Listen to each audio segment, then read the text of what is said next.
സഹോദരരെ, വെളിപാടിന്റെ പുസ്തകത്തിൽ നിന്നുള്ള വായന 5-ാം അധ്യായം 1 മുതൽ 5 വരെയുള്ള തിരുവചനങ്ങൾ. സിംഹാസനസ്ഥന്റെ വലത്തുകൈയിൽ അകത്തും പുറത്തും എഴുതപ്പെട്ടതും ശബ്ദമുദ്രകൾ പതിച്ചതുമായ ഒരു പുസ്തക ചുരുൾ ഞാൻ കണ്ടു. ശക്തനായ ഒരു ദൂതനെയും ഞാൻ കണ്ടു. അവൻ ഉച്ചസ്വരത്തിൽ വിളിച്ചു പറഞ്ഞു, ഈ ചുരുൾ നിവർത്താനും അതിന്റെ മുദ്രകൾ പൊട്ടിക്കാനും അർഹതയുള്ള ആരുണ്ട്? എന്നാൽ സ്വർഗത്തിലോ ഭൂമിയിലോ ഭൂമിക്കടിയിലോ ഉള്ള ആർക്കും ഈ ചുരുൾ നിവർത്താനോ അതിലേക്ക് നോക്കാനോ കഴിഞ്ഞില്ല. ചുരുൾ നിവർത്താനോ അതിലേക്ക് നോക്കാനോ യോഗ്യനായി ആരെയും കണ്ടെത്താഞ്ഞതിനാൽ ഞാൻ വളരെയേറെ കരഞ്ഞു. അപ്പോൾ ശ്രേഷ്ഠന്മാരിലൊരാൾ എന്നോട് പറഞ്ഞു, കരയാതിരിക്കൂ. ഇതാ, യൂദാ വംശത്തിൽ നിന്നുള്ള സിംഹവും ദാവീദിന്റെ വേരും ആയവൻ വിജയിച്ചിരിക്കുന്നു. അവന് ചുരുൾ നിർത്താനും ശബ്ദമുദ്രകൾ പൊട്ടിക്കാനും കഴിയും. നമ്മുടെ കർത്താവായ മിശിഹായ്ക്ക് സ്തുതി. സഹോദരരെ, വിശുദ്ധ ലൂക്ക എഴുതിയ സുവിശേഷം 1-ാം അധ്യായം 26 മുതൽ 38 വരെയുള്ള തിരുവചനങ്ങൾ.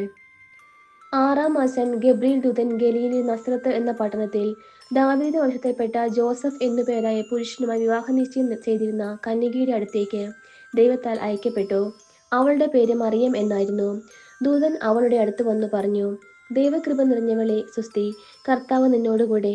ഈ വചനം കേട്ട് അവൾ വളരെ അസ്വസ്ഥയായി. എന്താണ് ഈ അഭിവാദനത്തിന്റെ അർത്ഥമെന്ന് അവൾ ചിന്തിച്ചു. ദൂതൻ അവളോട് പറഞ്ഞു, മറിയമേ, നീ ഭയപ്പെടേണ്ട.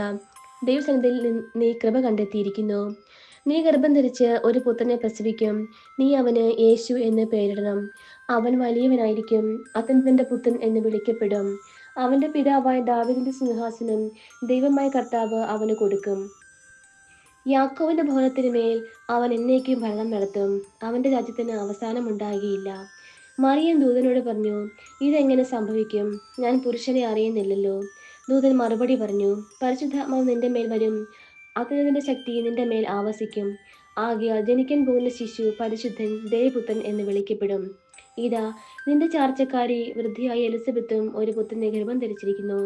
വന്ധ്യ എന്ന് പറഞ്ഞിരുന്ന അവൾക്ക് ഇത് 6-ാം മാസമാണ്. ദൈവത്തിന് ഒന്നും അസാധ്യമല്ല. മറിയം പറഞ്ഞു, ഇതാ കർത്താവിന്റെ ദാസി, നിന്റെ വാക്ക് എന്നിൽ നിറവേറട്ടെ.